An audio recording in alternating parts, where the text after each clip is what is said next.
One Piece chapter 955. Now, I think we can all say that power-ups are going to be essential moving forward. The fact that we're getting them before the fight says a lot about who the Straw Hats are facing. That's a lot different than the standard that we usually have with the Straw Hats, whereas instead of training, they usually become stronger during fights. Again, it's a lot similar to the events of Enies Lobby, whereas everyone got defeated but came back stronger.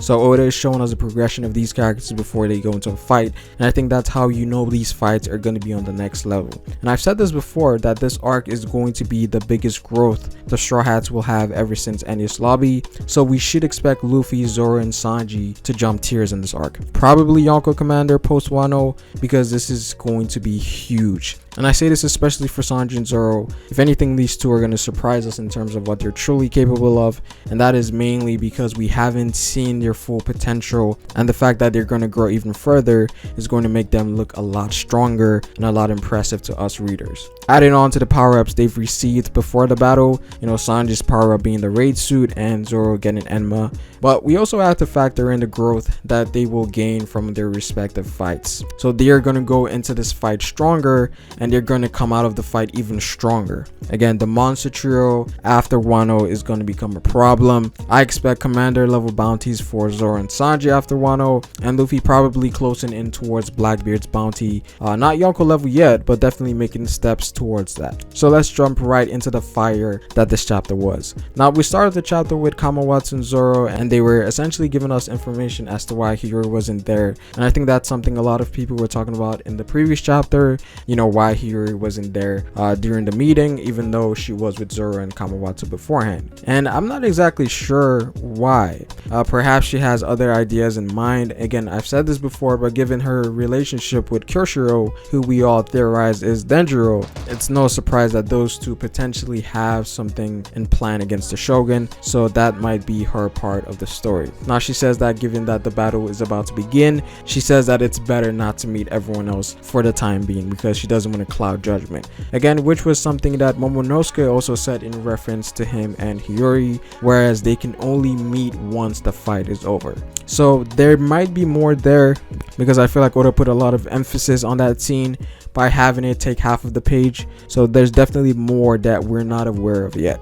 Now we find out that Ukiku was actually with Nira Kitetsu, given that it was lost with Luffy after he got defeated by Kaido, and it was probably then confiscated by the guards at Udon, and since they took over Udon, it makes sense that they recovered it.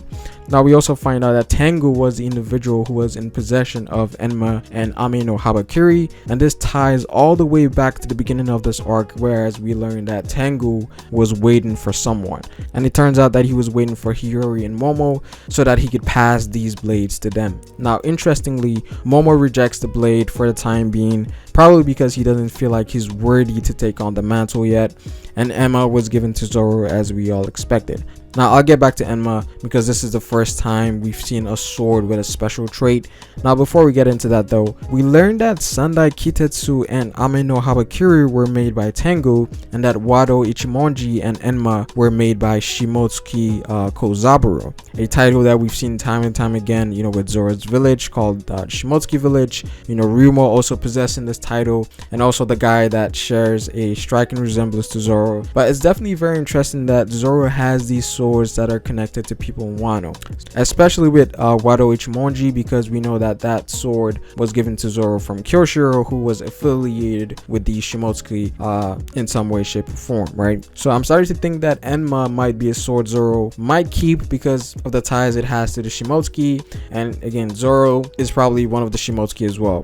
That's what it's looking like anyways, but we're not exactly sure yet, but we'll see what happens moving forward. Now back to ENMA.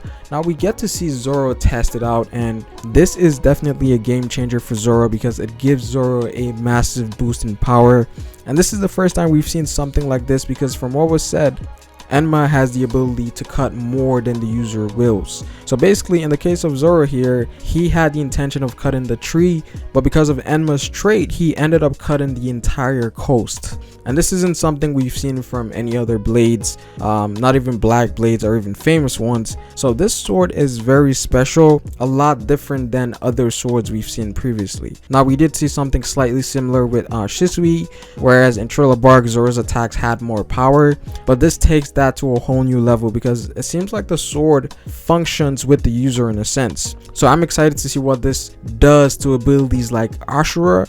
It's almost like Luffy's Gear 4th in a sense that, you know, Luffy overexerts his haki, but I'm definitely hyped for Zoro, and this is definitely an upgrade. Now we get a time skip with only 3 days left till the battle at Onigashima, and here we learn about how much forces each side has. Now Robin states that Kaido has about 20,000 pirates and that Orochi has another 10,000 men, which amounts to about 30,000 enemies in total. And on the Straw Hat side of things, they have about 4,000 men, and it's definitely safe to say that we're on the losing side in terms of forces, but I am 100% sure that Luffy's Conqueror's Haki might take out quite a bit of people from Kaido's side. And we also have Otama with her powers that's able to control Smile Devil for users.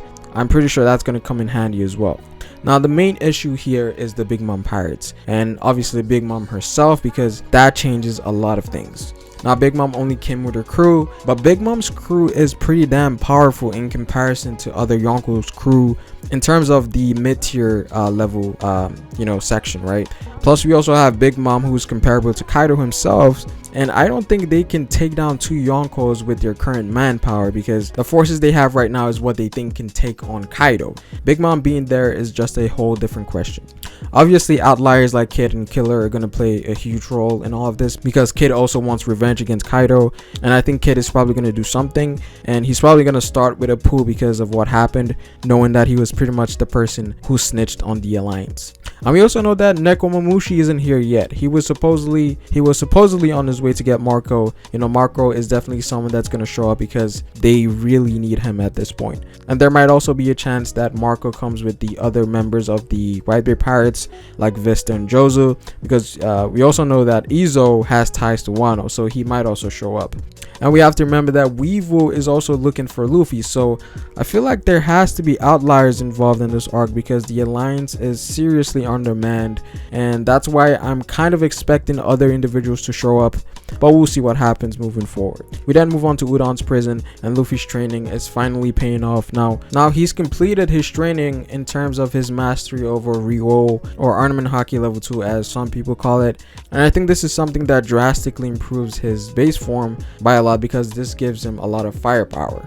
Because one of the issues Luffy has in base form is that he doesn't have enough power, right? So you could imagine how much stronger attacks in Gear 2nd and Gear 3rd are going to be, especially for Gear 4th, because that gear is so much focused around the basis of the use of Armament Haki. So massive improvements here. We also know that he has the advanced level of observation, at least the sensory part of observation. So Luffy is definitely making major gains, and this is leading up to his battle against Kaido. So he's only going to get stronger from now on. Now, while he does have good control over Ryoou, it's safe to assume that the advanced level of ornaments is still going to be hard for him to obtain, which is the Armament Haki that allows you to break things from the inside, right? And that seems to be the best version that would work against Kaido. So that's an ability I think he would have more access to during his fight against Kaido. Again, going off of Rayleigh's explanation of how Haki blooms in the extreme condition of battle, I think it makes more sense that he needs to be pressured to use that Haki, and that's something we need to keep in mind.